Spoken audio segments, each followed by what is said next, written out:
हमारा आज का नॉवल एक पुलिस ऑफिसर हीरो बेस्ड है जो कि इंतहाई गुंडा बदमाश लोफर मतलब हर तरह की बुराइयां हैं उसमें, ना सिर्फ बाहर वालों के लिए बल्कि अपने घर वालों के लिए भी वो वैसा ही बदमाश टाइप है।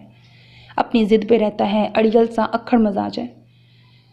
और जी जॉइंट फैमिली सिस्टम पे बेस करता है नॉवल। हीरो और हीरोइन ताया और चाचाजाद हैं आपस में एक दूसरे के और एक ही घर में रहते हैं।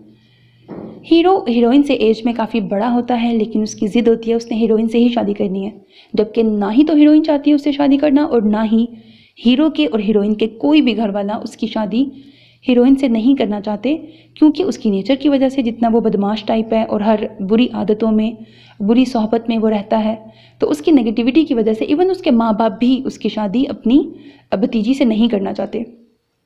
फिर आगे क्या होगा, कैसे शादी होगी?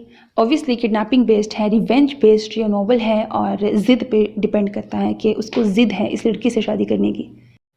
अभी मैंने नॉवल कंप्लीट नहीं पढ़ा लेकिन जितना पढ़ा है उससे मुझे अंदाज़ा हो रहा है कि आफ्टर मैरिज बेस्ड नॉवल काफ़ी ज़्यादा चलेगा। तो उनकी शादी के बाद भी उनकी काफ़ी लंबी स्टोरी चलेगी। अब एक्चुअली में क्या क्या होगा नॉवल के अंदर वो तो फिर आपको नॉवल सुन के पता लगेगा। जितना मैंने पढ़ा मुझे काफ़ी इंटरेस्टिंग और इंगेजिंग लगा। उम्मीद है आपको पसंद आएगा। काफ़ी ट्विस्ट एंड टर्न्स आते रहेंगे नॉवल के अंदर।